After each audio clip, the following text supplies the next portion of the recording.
sights face grand square. Wanting you the way I do, I only want to be with you. And I would go to the ends of the earth, 'cause darling, to me that's Allen and Lipton Wig where you lead. I will follow anywhere that you tell me to. If you need me to be with you, I will follow where you lead. All right, here we go. Another Square Dance Callers Talking. We're back at it tonight. I've got Brad Caldwell from Texas. Brad, how are you, buddy? I'm doing good. How are you doing, Charlie? Fine, sir. It is a pleasure to get to talk to you talk to you again. It's been a while since we've had a conversation. Where exactly in Texas are you? I'm in Georgetown. This is a suburb, pretty much a suburb of Austin, about 30 miles out of Austin. Very nice. Now, just to go through some of the basics that I do with most people, where were you born and raised? Born and raised in Oklahoma City, Del City, Oklahoma, actually. Moved to Austin, Texas when I was 12 years old, and been in the area pretty much ever since. Lived in Dallas for a year when I was about 20. How was it growing up in Austin? I kind of know what it is now. I've visited once or twice. How's Austin? It's changed a lot. It's not what I remember. I mean, places where it was okay for me to hop on my bike and ride around or would not be safe these days, Sure, just because yeah. so much traffic, so many more people. It's grown so much, but it's a nice place to visit. I'm glad I don't live in the heart of it. I'm glad I live out on the edges, on the outskirts. But you know, it's still a cool place. I like it. It was fun growing up there. We had a lot of cool stuff to go do. You know, good bands that played the area when I was in my teens and stuff, to go watch. So yeah, it was a good place to grow up. Well, I want to talk about the bands and the music you listen to at some point, but let's get right into it. You're a square dance caller, and among other things, when did you? What got you going in square dancing? When did you start? So the first year that I called, I was 27. Okay. And that I really never had any interest. My parents started square dancing the year I was born, and so I looked at it and was like, that's for those old people. I don't want to do that. Yeah. And then they talked my wife at that time into taking lessons, and I got drug into them. And about 3 weeks in, I went, I want to do that, and pointed at the caller. Okay. And went and talked to him. He said, you know, you danced 2 years and you still want to learn to call, I'll teach you. And so that's what I did. So, you know, it's, you know, I'm sure you feel the same way. It's been a great ride. I'm happy, you know, I'm so happy I got involved. That's been now, I'm about to start my 38th year calling. Very nice. Okay. Now, who was the gentleman that got you going, started with the calling? His name was Clay Hogue. He called in the Austin area and around Texas, and did a little stuff, you know, some little trips that he went up to Kansas, Oklahoma. I know he used to go up to Colorado occasionally and into New Mexico, but he was never a full-time traveler or anything like that. He just really had a good handle on his calling. And of course, I thought he hung the moon because he taught me to square dance, right? I mean, whoever you learn from, they're the best. Seems to be how people feel. And I certainly felt that way. And so Clay was, and he still lives in the Austin area. I talk to him, once a year or so. I just call him up and say, hey, can we get you back in? Because he got me started and then immediately retired from calling. Okay. And I said, what, you just didn't want to face the music for what you've just done, or what? You know? That's good. So now going in, I don't know what your road consisted of compared to mine and other people that I've talked to. Uh-huh. But I had a few other callers when I started out. I had one main guy that said, "Hey, why don't you try this, Charlie?" When I asked him about it, and then, but I Hmm. had others that kind of led me in different directions and it helped me out. Any other mentors or anything like that that come to mind? Well, yeah, yeah, definitely. Clay got me started, and at that time, big focus was on site resolution. Mhm. Um, we talked about other forms of resolution and choreography management, but mainly he presented me with learning sight, and so that's what I stuck with for the first probably 20 years that I was calling. Um, and in doing that, I did have some people that helped me tons along the way. Mhm. Um, I used to have regular conversations with Wayne Morvant from down in the Beaumont area. Okay. Wayne was an excellent. Uh, um, I'm drawing a blank on what you call it now. Module. He was a modular. Module calling. Okay. He did a lot of work. I mean, he could cite with the best of them, but he also heavily used modules. Mhm. Uh, and then Daryl Lipscomb was very influential on me. Yep. Jerry Very Story was very influential on me. Um, I used to get my parents danced the winter programs down in the Rio Grande Valley, where good. Jerry and Daryl were working at the time, along with Larry Letts and Bob Byer and Jerry Haig. And I would get to go down and sub for Jerry Haig fairly often. And when I would do that, then I would get to have long conversations with Jerry and Daryl and Larry, um, and Bob Byer. He was down there at that time too. And they've all been extremely helpful, informing who I was as a, or am as a caller. Um, In the time I've been doing it, and it's all over the board, whether it be memory, site, module, but to me, it's kind of lean more toward modules. Get mhm. modules, get outs. You can cite all you want, but you can't go square through three to an element left every single time. Right. What do you think you kind of lean toward now after all these years? Well, I do rely a lot on my site, but I rely on the site to see my setup. Right. And then from there, I grab the get out that I've been working on recently, Mhm. um, or the every now and then it's just, you know, one of the, I'm mentoring a number of callers in my area right now, and one of the things I've told them is that as you get more and more control of what you're doing, everything slows down, Yeah. and you can see it coming from a mile away. Yeah. And so that's a lot of times I just kind of like, even a blind hog finds one now and then, right? Yep. And I just see it coming. I'm like, oh, there's a get out right there, and just hit it on the fly. And it was not really something I had generated ahead of time. Mhm. Occasionally, I see the setup and I go, okay, here's my get out. I know this one. I got this one. Mhm. But sometimes I just see it out of the corner of my eye. I go, oh, if I do X, Yep. we're at a grand right and left that ends at home, Right. and Yep. I just go for it, and hopefully I'm right. You know. Yeah, and I mean, I get that. I've never, and all the people I've talked to, I haven't heard it explained like that. It does, and I've had dances like that because I've done enough now. I've done quite a few. It does slow down in my Mhm. head. It's like sometimes you're looking at it and everything looks blurry, for lack of a better Mhm. term. You can't figure out who is with who, and then some nights it's literally like everybody have balloon heads. I'm like, that's Right. with that, that's with that, and if I do this, they're all coming together. It's Right. amazing how, yeah, after it's confidence.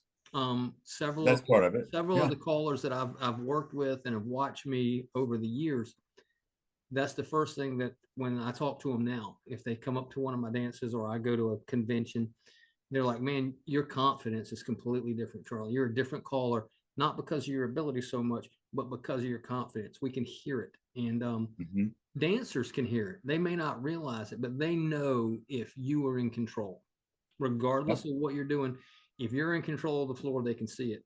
Even when you're not, it's got to sound like it, right? Absolutely. Yeah, you have to be the best one in the room, even if you're not. And that's awesome. That is great. Yeah, that's one of the things that in that I've been speaking to with my mentees or whatever you want to call them, the guys that are working with me, and they have some respect for what I do. Otherwise, they wouldn't bother to come and Right. listen uh, and interact. Because I have them call, I give them a critique, say you need to work on this, you need to work on that. One of the things that I tell all of them is these are not suggestions. Mhm. When somebody says, oh, the caller's just making suggestions. No, I'm giving commands. You don't do it, your square fails. Yep. And that's what I try to convey to them. You got to understand you're delivering commands. They're not suggestions. You're telling them exactly what you expect of them right now. Yep. And Very nice. And they respond. And if you don't deliver it that way, they're not sure what you want. So, how many people do you think you're mentoring right now, caller wise, in your area? There's 5 people that are working in a Very small good. group Very that I've been working with. I have a plus dance that's not regularly scheduled. I schedule it as the hall is available and I am available. Mhm. And on each one of those, 3 hours prior, I do a caller clinic. Very nice. That's outstanding. For any caller who wants to come. But I send out a homework assignment ahead of time. Here's what we're working on this week. Come prepared. When we get, I'm going to have to get that schedule so I can come out and visit. That'd be awesome. It's I'd really love to not do worth that. that much. It's fun though. We have a good time interacting. I learn as much from them as they learn from me. I know that. Yes, sir. And I've picked that up. Every dance I do, I'll see something different, and I'll be like, maybe I shouldn't do that again, or something like, wow, I didn't know that, and I'll write it down real quick, something that I've noticed, or if I go to one of your dancers or name anybody, I'll go and I ask if I don't know the caller very well, but I'll throw my phone up on a stage and record, and I'll go Can I record this? Yeah. write it all down, break it down, and I'm like, yeah, that's mine. That's my module right there that I'm going to use. So, Yeah. especially with get outs, I'm always looking for a good one. I used to carry a notepad and a pen in my back pocket. Mm-hmm. So that when I heard something, even during the dance, I'd whip it out and start writing while I was still dancing. Oh, that's good. So, I should have asked you this early on. How high a level do you dance and do you call to? So I still can dance through advanced. Okay. I at one point could dance through C1. Mm-hmm. I one night I was down at visiting my parents. It was an off night for me. I was down filling in for Jerry Haig, and it was an off night for me. So I went with my parents. They were dancing C2, and they were one person short of filling a square. And I'm sitting on the sidelines, and I'd never danced beyond C1. And they were like, come on, you can do it. And I was like, and Daryl, come on, get in there. So I hopped up and I danced 3/4 of an evening just using diagonal opposite to dance C2 that I'd never. Wow. I mean, I was dancing things I had no idea. I just look at where he was going and go, well, I need to go that. He's going this way. I'm going that way. And just followed along, and they pulled and shoved and yanked me, and I got through it. But no, I can call through C1, okay, but I don't do it regularly. But that's as far as I really think I want to go. Gotcha. It gets so complex after that. Yeah. I mean, even through C1, it's extremely complex. But I had an advanced club in this area for a long time, and just attrition has taken its toll. We just don't have enough to meet anymore. It's tough. there's a good bit of advanced or a good percentage of advanced in this Georgia area that I'm in, but Hmm. little to no C at all. Yeah. Um, Yeah. in the advanced, I mean, there's probably only a handful of callers in this area that can even call advanced. I can't. I wouldn't even Yeah. try it. Um, There's in our area, there's not many. There's, I think, well, right in the Austin metro area, I'm it. There's okay. another one in Waco, uh, two or three in Dallas, and two or three in Houston, I think. But and the same thing with the challenge around here. There's not much of it left. They have special weekends where they do advanced and challenge all weekend and bring in a caller to do them all. Okay. But yeah, it's to me, advanced is where the dance kind of changes from the dance to the puzzle. Yeah. Mainstream and plus, we're still dancing, dancing, dancing. Mm. Even tough plus or DBD or whatever, you can still have some real flowing movement, and the dancers want flowing movement. When you hit the advanced and challenge, you can still have flowing movement. They're still going to stroll it. Mm. And that's not a knock on dancers. It's kind of the nature of the beast. It becomes more about the puzzle and less about the twirls and yeehaw. Yep. Right. It is, and I've never danced to see. I've done advanced a few times and gone through the lessons, and I've danced it for a little bit. I couldn't dance it right now because it's been so long since I've done it. But yeah, again, not knocking. I wish I did know advanced in C pretty well, but I don't. But yeah, like you said, you talk to callers who call it, and they say you don't see the smiles in the C's that you do in the Right. Yeah. plus in the mainstream because it's more of a dance as opposed to the puzzle. I mean Right. Yeah. that's a great comparison there. The best. So one of the best times I ever had at a dance was a C1 dance, but it wasn't the kind of time I would have had at a good plus dance. It was Right. completely Okay. different. Left it with a headache, Yeah. but it was incredible what the caller got us to do. And it was Lee Kopman, actually. It Oh, was come on. calling it. Very good. Yep. And Lee Cotman. Awesome. it was at a hotel here in Austin. And it was a great dance. Uh, but yeah, I mean, my brain hurt when it was over. Oh my gosh. Well, now we talked a little bit earlier. You're full-time employed and you do your square dance calling. Have you got to do any traveling to do any calling? Anything stand out to you venue wise? Yeah, well, I've gotten to go to some neat venues Okay. that I wish all of them were still around. Some of them are, some of them aren't. Um, right up the road in Waco, there's a little place called Alaman Hall that Scott Bennett and I used for a number of years for our plus weekend. And it's a pier and beam building with a wood floor. It's just great to dance in. It was built by square dancers for square dancing. I got to call it Mission Bell down in the Rio Grande Valley, where and at Tropic Star down in the Rio Grande Valley. Tropic Star is just a ballroom built by a mobile home community. Okay. I mean, that's what Tropic Star is, right? Is big mobile home community. And Mission Bell was also at a mobile home community, but it was built by square dancers for square dancing. And that hall was huge and had a gorgeous floor. You could dance all day and not even tell you'd been dancing. The floor gave so much and moved so much with you. And I think that one was established really for Jerry Haig when he was pretty much the only show down in the Rio Grande Valley at that time, or not a lot more than him. And that hall would hold like 100 squares. I mean, it was huge. And just a solid wood floor, gorgeous, built like a skating rink, kind of carpeted walls, acoustic tile ceiling. Wow. Nice. And just fantastic sound. I'm trying to remember, I think it was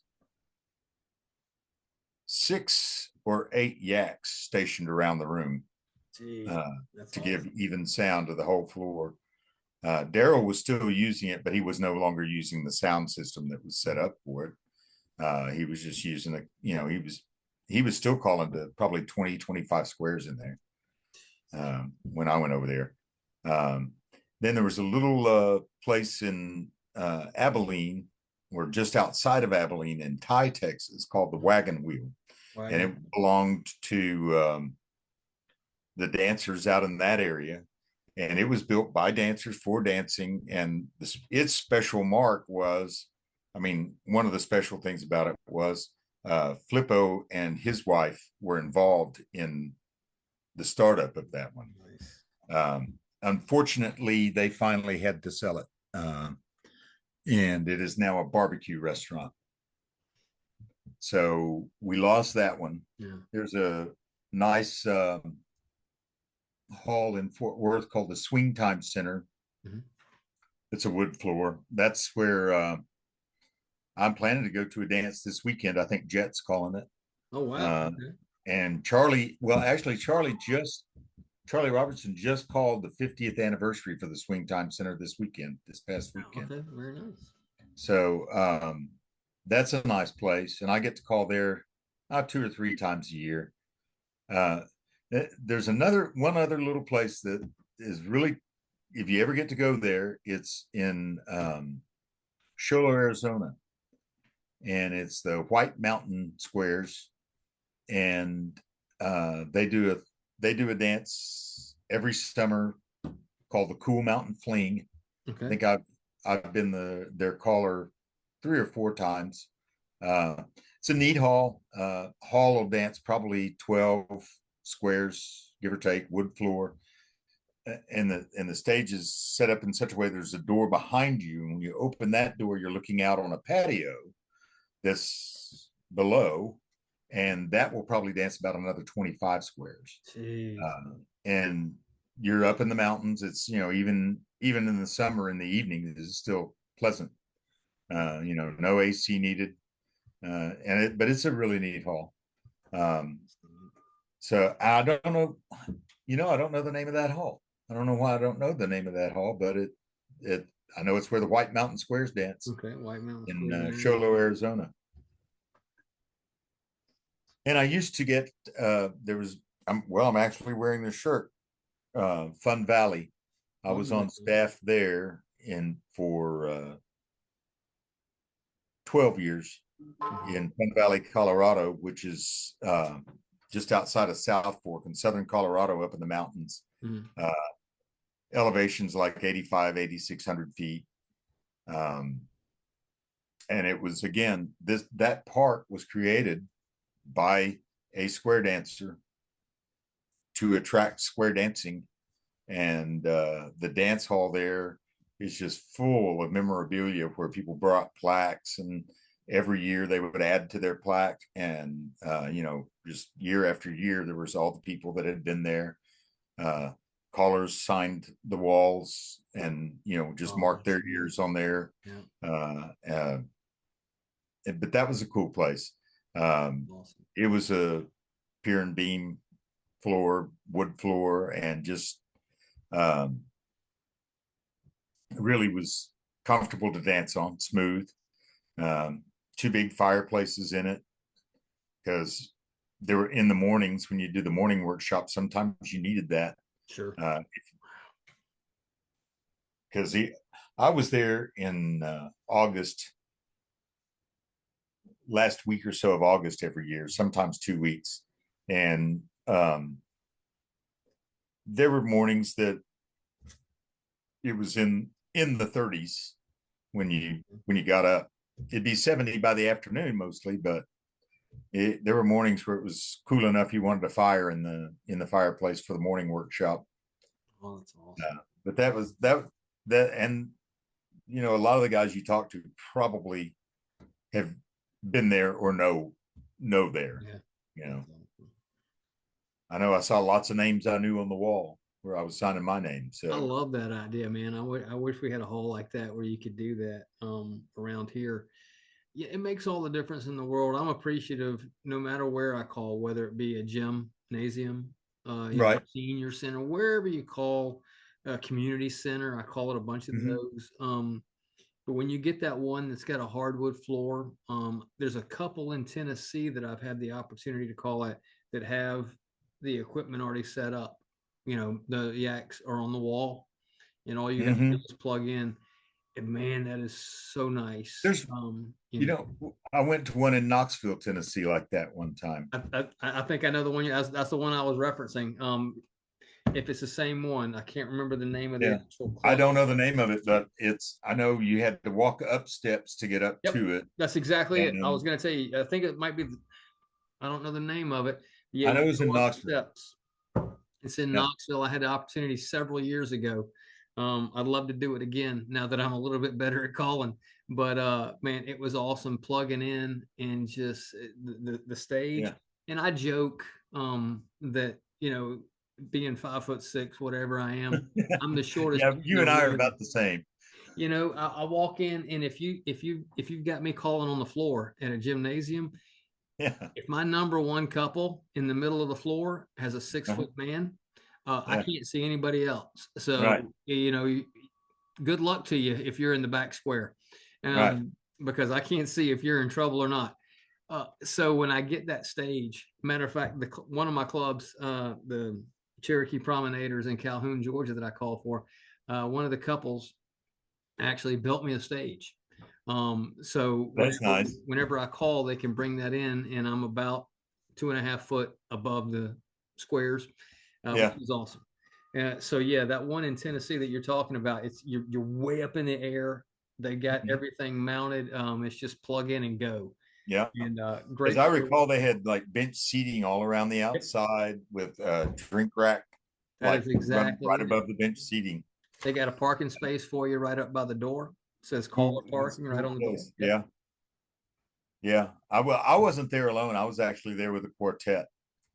Okay. Uh, Well, tell me about, and now you've recorded some music and all that. Tell me about some of your square dance recordings and all that. well, so my first one was with Abar K, and that was what Circle D at that time. It was Dean Crowell and Andy Petreri that owned Circle D, Mm-hmm. and that was kind of their pay label, where so you want to be a recording, well, you pay for the recording, we'll record you, and then we're going to give you this much credit towards your next recording off of every sale. Okay. And I got lucky. I did the Garth Brooks song Much Too Young. I got to go find that. I love this. Much too young to feel this old. Yep. And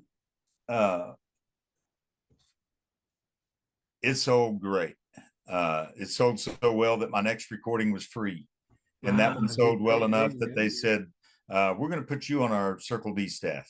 And I said, That's well, awesome. okay, that works for me. And so then I worked for them for Circle D and made, I don't know, 4 or 5 more recordings with them there. And then they eventually sold it to Don Brown.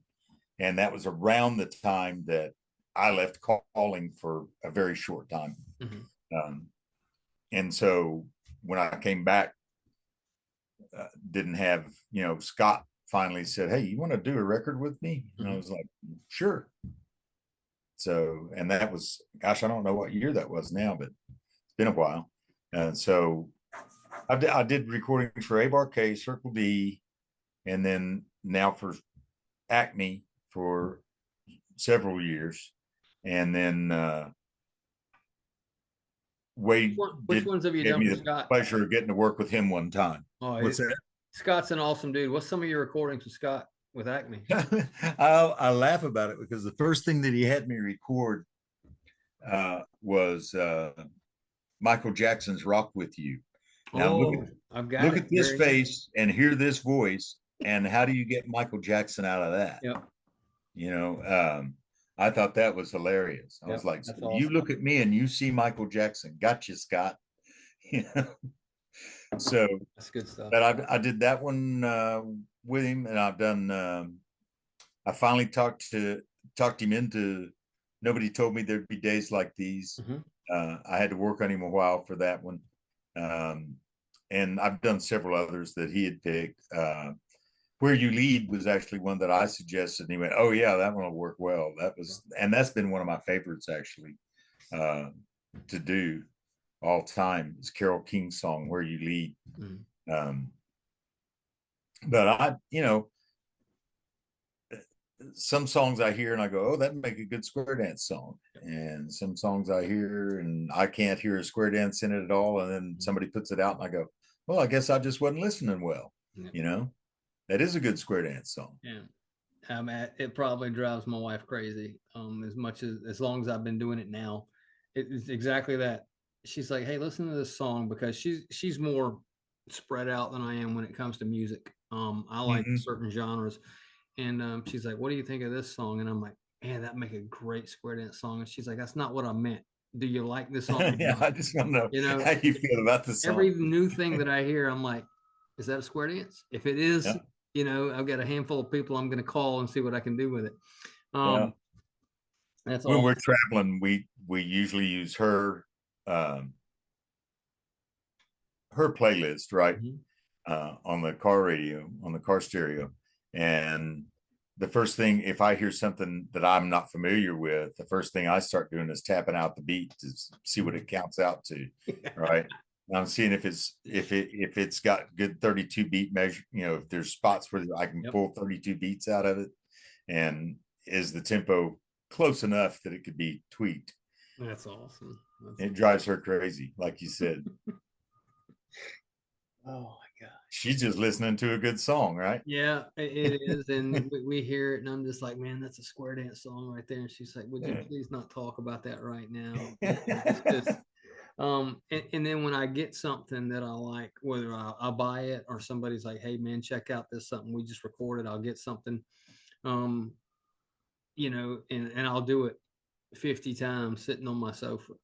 And to the point where she's just like, "I can't listen to this song again," and so yep. It has its drawbacks sometimes with all we do. Speaking of It that, gets I old for the wanted to people ask around you us, I know. when you were talking about it, how often do you work on your choreography? Do you push checkers and stuff like that? What do you do? So I do push checkers. I don't, unless I'm on a plane, I don't use terminations. Okay. Because and it's not that I have anything against it. It's just, I don't feel it. I like moving checkers. That's awesome. And every now and then I get the checkers out on the plane just to see if it'll start a conversation with the person next to me. I do. I'll put it on my tray. Yep. Yeah. Absolutely. I got you. But yeah, I push checkers when I'm sitting alone, and I do a lot of just in here pushing checkers. That's how I go to sleep a lot of times, is I'll start working on a sequence and seeing how far I can get, and what's my resolution, who do I need where, how do I, so here's my resolution, what do I need to set up to get to that, and start backwards engineering it just in my head. It's amazing that you say stuff like this. Like I said, we've talked on several occasions in the past. But really, there'll be nights when I'm laying in bed, depending on what I've had going on during the day or night, whatever, when you just can't shut everything off. And I'll sit there and I'll go side. And in my head, my wife's watching TV, looking at her phone, whatever. And I'll say side square through 4, right and left through rear left. Before I get to my first resolution, I'm usually asleep. Right. It's like counting sheep. I will sit there and I'll, heads past the ocean, ping pong circulate, whatever. And I'm asleep in no time. It shuts me down because it takes your mind off of everything. Like you were saying at a dance, when everything slows down, man, there's been nights when I get done, I'm like, "Are you kidding me? We're 2 hours in already." Right. You have somebody go, "Hey, this is the last tip, Charlie." I'm like, "No, this can't be." I just got and started. You're done. It's 9 o'clock and we're shutting it down. I'm like, "Come on, I'm just getting started." There's good nights, and man, if you don't square dance call, it's hard to understand that. But yeah, I can lay in my bed and calm myself down just by saying so and so square through. And so yeah, in my head. So I mean, if you think about it, I mean, we're entertainers just in a very specialized medium. And so it's no different than anybody else that entertains. You got to get a certain level of energy together, right, to go out and perform. And that doesn't just dissipate the minute you walk off stage. I mean, it's all pent up, right? Yep. And so you got to have some chill time, some way to unwind and get back to sleep. That's that, when I'm going to Houston on Thursday this week and calling, and I'll drive straight home as soon as the dance is over. And that's about a 3.5 hours to my house from the dance. And people are like, "Oh, don't you get tired?" And I was like, I'll be home by 12:30. Yep. And maybe 12:45. And even if I lived in Houston, I wouldn't be asleep by that time, not after I've been pumped up with energy calling a dance. No, So I might as well get home and sleep in my own bed, you come home, there's nights that I get home, whether it be my club or somewhere that I've called, and my wife's like, "Hey, are you coming to bed?" And I'm like, I need about an hour, and I'll sit there, I'll pull my laptop up, I'll go over stuff I've did. I usually record 1 or 2 tips on my phone, whether it's for Go back and YouTube or listen to them. whatever. Yeah. Then I'll go back, and if I had a mistake, or if the dancers made a mistake, whatever, I'll go back and find out what it was. It drives me out of my mind until I sit down and figure. Why didn't this go right? Yep. Yeah. And No, I get that. and when you are truly citing, you're like, man, I'll go back and I'll write down something I did, Right. and I'm like, oh my gosh, I didn't even see that coming. And it's weird, the group we're in, and it's an entertainment, but it's something that it's a specialized skill. Oh yeah, definitely. But yeah, it's a calming effect. If I just can't get anything out of my head, I'll just, hey, sides past the ocean, ping pong, circulate, go. Right. And before I know it, I wake up and I'm the next morning. So I got to ask you, given what you do, because I mean, you're like a police officer, Yep. right? Yep. Okay. So I know for me, like calling and dancing that's 2 hours I don't have to think about the problems from work. Yep. Does that let you tune out your day too? It does. Regardless of what I've done during the day. Now I work out of headquarters. So I don't work the road. I worked the road for 20 some odd years. But I deal with every range of report that you can handle and stuff like that. Now, that being said, it does. When I'm at a dance, everything going on, whether it be in life or just in work in general, it's all that's gone. And for that 2 hours, you get 2 hours apiece. I am just thinking, what can I do in the next mainstream tip that these people are not expecting? I kind of pride myself. There's a couple of us in this area here. Man, I am never coming to you with the same music. Now, somebody's always going to say, "Hey, man, can you do jambalaya again?" Yeah. That's my thing, and absolutely, I'll do it for you. But I'm going to bring you 2 or 3 new songs for your club that I've never done before for you. I'm not going to go in there cold, never doing a song before. Hey, I'm going to break this one up for you tonight. So, but yeah, it does. It takes you out of it, and it's 2 hours, and it's like you said, man. People are like, "Man, you don't mind driving 2.5 hours, 3 hours home?" No, that's time that I can sit there and I'll listen back to some of the stuff I've done, whether it's on my phone or now. And you've known me well enough now. I'll put on Scorpions' "Love at First Sting" album on Spotify, and I'll listen to that from beginning to end. Yeah, just screaming it going down the highway and trying to figure out how to call a square dance to it. Scott, Brad, let me tell you what. I have tried so hard to find a Scorpion song that I could do as a square dance, and it's nowhere. It's not there, huh? I've tried my best, Brad. Maybe one day. Yeah, one day. But that Metallica, Def Leppard, I'll sit there and I'll blare that going down the highway, singing to myself, clearing it out. And then every now and then I'm like, you know what? Let's go to George Strait. Let's do that. So man, I love those rides home. And And so it is an energy. There's times I'm exhausted coming home, but I'm not tired. You know Right. what you mean? Exactly. When you've done a really Physically, you're intense, spent, but mentally, you're yep, wide. You're wired. yep, you're Yeah. wide open. It's just like when I did work the road. You come home if you were working 3 to 11. I work Right. morning watch, I work the evenings and all that. You come home at 11 o'clock or 7 o'clock in the morning. I couldn't just get in the bed and go to sleep. Yeah. Regardless of what you've been doing, you're up. Right. Nobody comes home from their 9 to 5 at the And bank goes right to bed. and goes to bed at 5:45. Okay. Right. You need a couple hours to watch TV, even if it's meaningless TV. Um, but you need some, it's the same thing with a square dance. Man, I've got to unwind. I've got to get that out of my head. Best dance of my life. I still need about 2 hours to just sit back and go, man, that was great. And Yeah. then next And thing just I enjoy know, it. next Yeah. thing I'm on music for callers and I'm buying another song. So yeah, yeah, Yep. I know that feeling. that's good times. Well, man, that's enough about me. More about you. I can kind of answer this question, but I want you to tell me you grew up in Texas. What's your favorite music genre that's not square dancing? Um, that's a little tough just because I'm wide open. Mm-hmm. I listen to pretty much everything. Okay. What I came of age on was two that are kind of divergent. One just good Texas blues. Mm-hmm. Used to see a lot of that. And I grew up in the era of punk rock and I loved it. And so I still, when I'm doing my yard work, Mm-hmm.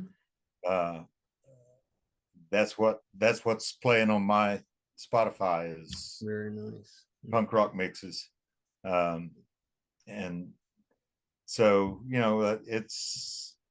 that's, when I have a go-to, if I'm just listening, if I'm sitting and just listening, that's kind of what I'll listen to Mm-hmm. is that kind of stuff. But honestly, I listen to uh, a lot of different Okay. genres Any just because favorite I group like or them all. artist? So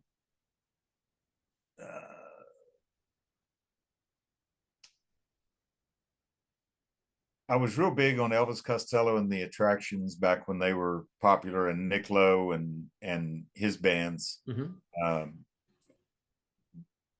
those were not quite as off the deep end into the punk. They had a little. They had some of the teenage angst, but not all of it. Not the burned down establishment stuff. Um, but yeah, that's probably, if I was looking for something to just be relaxing with, it would probably be some Costello or going back to the Beatles or the Kinks. Okay. Because I kind of grew up when that music was really popular. Uh, I was a little young for it, but I had an older brother. He's like 6 years older, so I listened to a lot of what he listened to, right? And my son,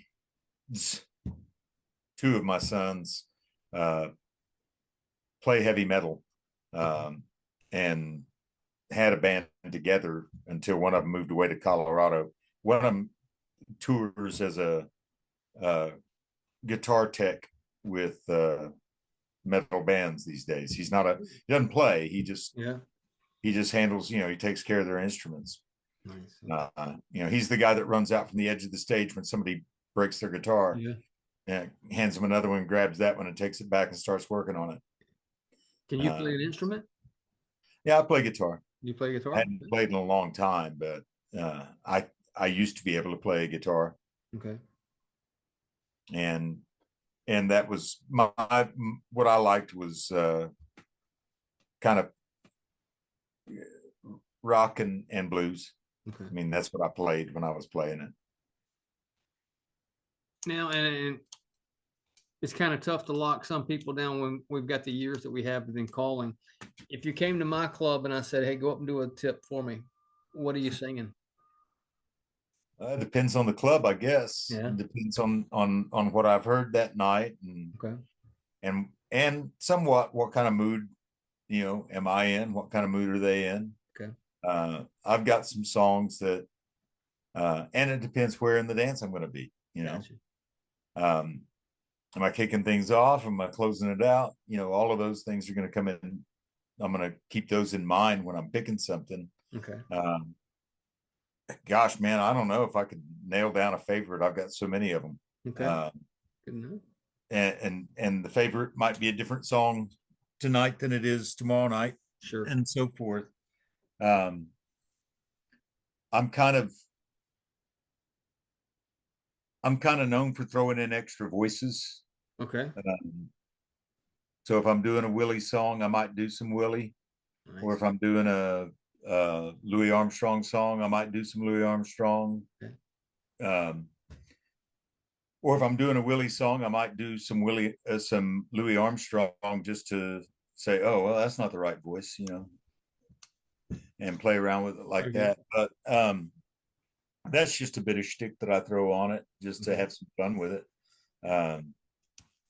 I've always felt like I had a way of emulating the style that was being done. Yep. If it's a Frank Sinatra song, I'm going to sing it in the style, in the manner of, so to speak. Not trying to be him, couldn't be, don't have the voice. But still, I can make it seem like maybe you saw something like what Sinatra would have been if he had been calling a square dance, right? And I've always felt like that's how I get by with music and calling. Is I listen to the song, think about who was the artist, and try to go from there. Sure. But I mean, if you say a song, my gosh, it just depends so much on what the crowd is, and it might be a song they have no idea what I'm talking about when Absolutely. I introduce it.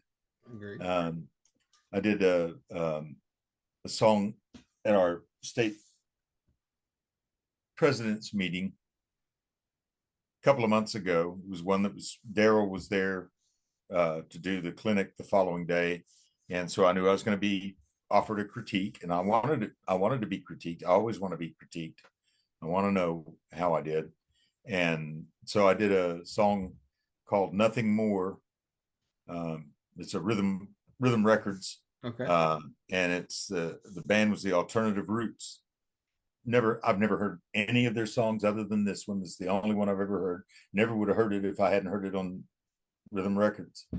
But I like the message in the song, and so given that we were coming up on the elections, the country was so divided, and the whole thing's about we are only what we are to each other. Right. How we treat each other is what determines what we are. And that was the message I was conveying that night, and not preaching, just saying, hey, here's a song with a really nice message. Okay. Here you go. And so, that's so, it might even depend on what happened in the news that day, what song. Sure. Absolutely. Yep. If some famous singer just died, I may go, oh, I've got a song by them. Let's do a tribute to, whoever it is. I try and do that. Yeah. When you can find stuff like that, it's awesome. Yeah. I mean, I know I did that when Waylon died, when Christopherson died, just that week, every dance I dedicated at least one song, and did one of the songs that they were originally, the famous person for. So, that's a tough question, man. It really is. What song would you do? That is really tough. It does that. It depends on the crowd, where you are, what the feel of the night is. If there's a theme, obviously. But yeah, that's a great answer.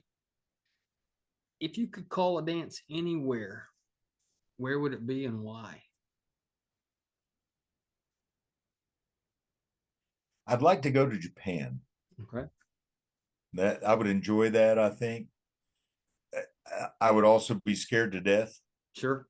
Yeah. because they're such good dancers, and because I wouldn't know the people on the floor. I'd know a few of them, but not most. Yeah. Um, and but I think I would like to do it just as a this is something I would like to do, you know, kind of thing. Um, I'd yeah. like to go to Japan and do that. With the group of people that I know now in the Germany area, I'd love to get Mhm. over there and call Right, some there. But yeah, like you said, I mean, now there's spots in the United States that the dancers are just incredible.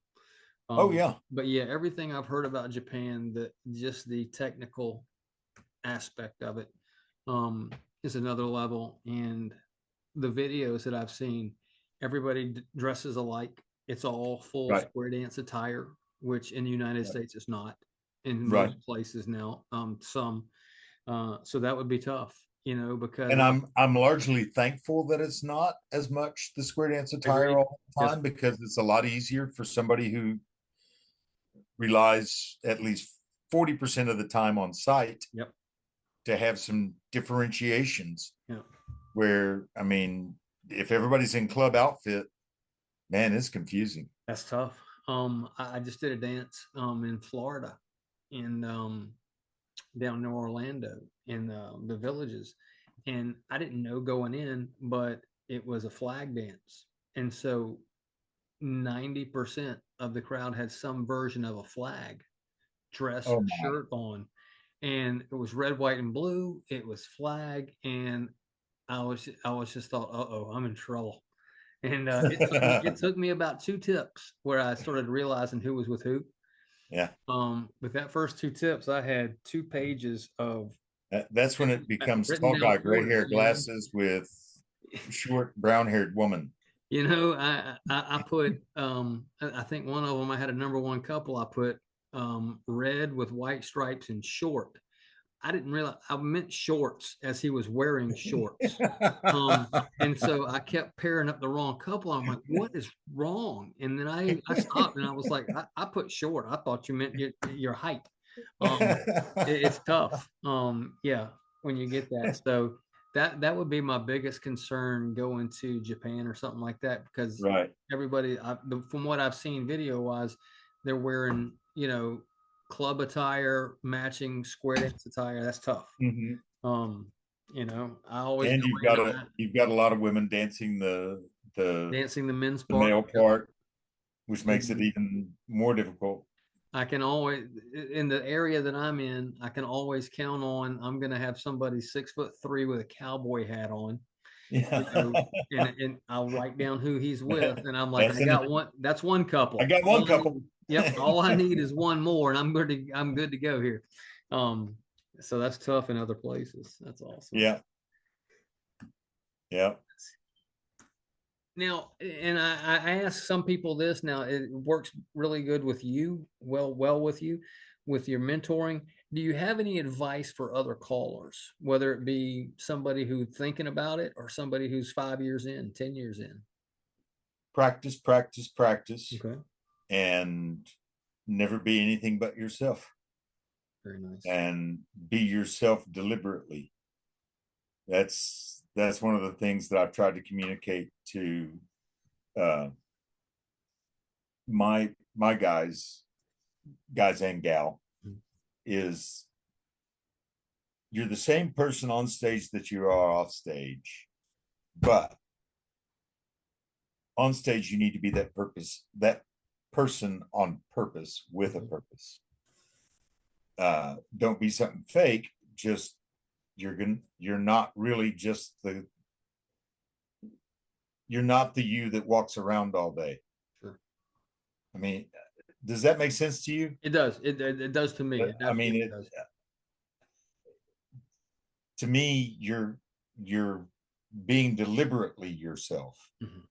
You know, there's rarely a time that I say anything over a microphone that I didn't know exactly what I wanted to say Right. well before I said it. The only time is if somebody presents me with something and I'm having to speak off the cuff. Right.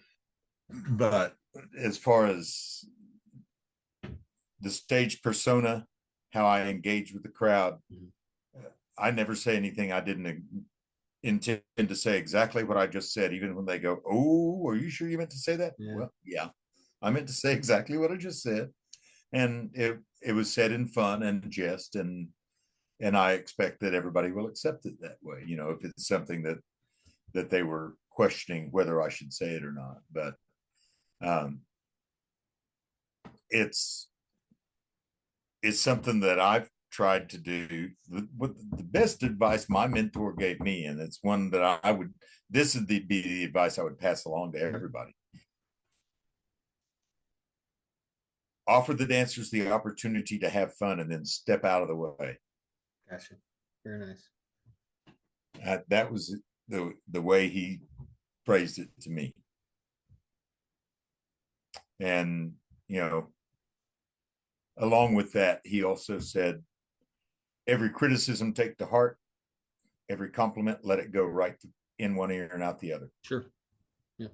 Which, you know, that keeps you humble. It does. It does.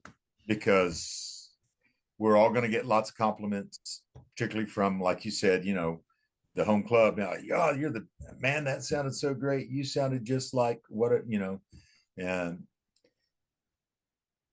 but those have got to just go right through you, because otherwise you wouldn't get your head through the door on your way home. Sure. Right. Sure.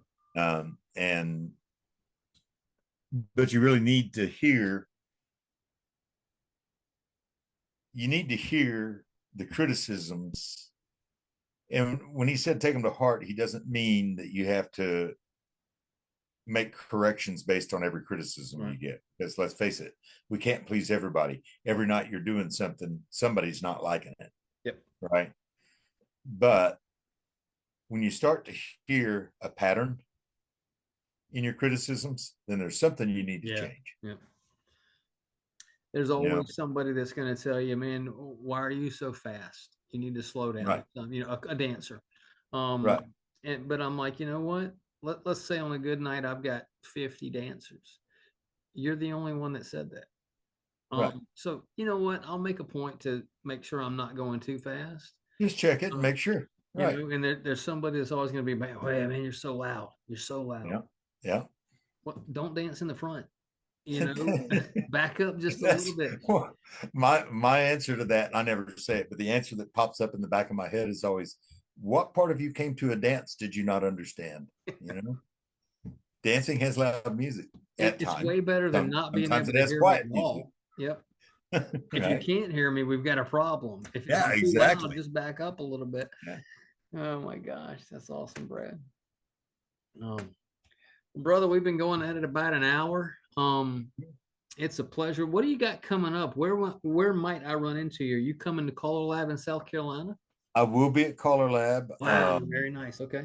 Looking forward to that. I'm actually going to be on a panel with Betsy Gata. Betsy Gata. We're going to be doing a panel on programming. Okay. Which I think I presented at the GSI Caller School in Atlanta the last time I presented it. But she and I'll be working together. Okay. And Tuesday night, I think I'm supposed to MC the evening meal. Outstanding. Okay. And I'm excited about that and looking forward to that. That's awesome. But yeah, I'll be there. I do plan to be at the Nationals this year in Shreveport. I plan to come to the GSI school before that. And of course, a year from June, Waco's only 50 miles from my house. Oh, so very nice. Or 60 miles from my house. So I'll definitely be there, and looking forward to having everybody come down to Texas and visit. That's awesome. Central Texas for the National that year. And that's the 75th anniversary of the National. So that's going to be I'm hoping that's going to be a really good party. I think they said, I just got an email about it yesterday. I think they're at 1,125, 1,130, nice. Something like that, that are registered so far for Waco. I'm hoping we'll blow the doors off the last few years. That's awesome. You know, the first nationals I went to was Oklahoma City in 88 or 89, whatever year it was there. And I think we had 35,000 there that year. So that's when I learned I don't wear cowboy boots to nationals. Okay. Why is that? Because I started Thursday morning in my cowboy boots, and I called all day, and I kept going back. I wasn't even on the program. I just had to go get signed up. You know, they had a room where you could go, and if people didn't show, they'd hand out extra assignments. And so some of the dancing was at the convention center, some of the dancing was at the fairgrounds. And so I would go in and I would get a slip. Oh, I got 2 tips at the fairgrounds. Great. So I go out to the fairgrounds and I call those 2 tips, and I drive back to the convention center and stand in line and get some more tips. And I called all day, went to the after parties, called it a couple of them, went to the after party, the caller after party, you know, and stayed there until that was over at 2:30 in the morning. And I'd been at the convention center since 9 that morning. Got back to my hotel room. I was by myself. My wife wasn't with me. And I got back to my hotel room and I couldn't get my boots off. My feet had swollen so much I could not get my boots off, and I didn't have a boot jack with me. I tried cramming it in the edge of the door. I tried cramming it, you know, in the bed frame. Yeah, could not get them off. So I finally just, you know, left my slacks and my boots on and went to sleep. Wow. And got them off the next morning. And I've never worn boots at a national since then. That's awesome. It's a great story. Boots. Brad, brother, we get to see each other a couple times now. It's awesome. Really looking forward to South Carolina. Me too. That's one of the rare I get to drive to. It's only about 2.5 hours from me. That's nice. So I get to drive over, save me the flight. Yeah. And I don't know if we are flying or driving to nationals this year. I hope we're driving. I don't feel like driving out I-20 all the way over there. Yeah. And, we'll see. And we will definitely get to hang out and have a few drinks. I'm looking forward to it. Talk about some stuff. Yeah. Brad, it's been a pleasure, brother. This will come out this Friday. Cool. Again, really appreciate you doing this, talking to me, and love everything you had to say about other callers and stuff you'd like to do. Brad, it's been a pleasure. You have a good night, buddy. Hey, you too, buddy. Thanks for having me on, man. All right, Brad, take it easy, man. We'll talk to you. Bye-bye. Sight, space, grand and square. If I'm out on the road, you're home alone, feeling oh so cold. All you gotta do is call my name and I'll be there. I'm on the left hand wing where you lead. I will follow anywhere that you tell me.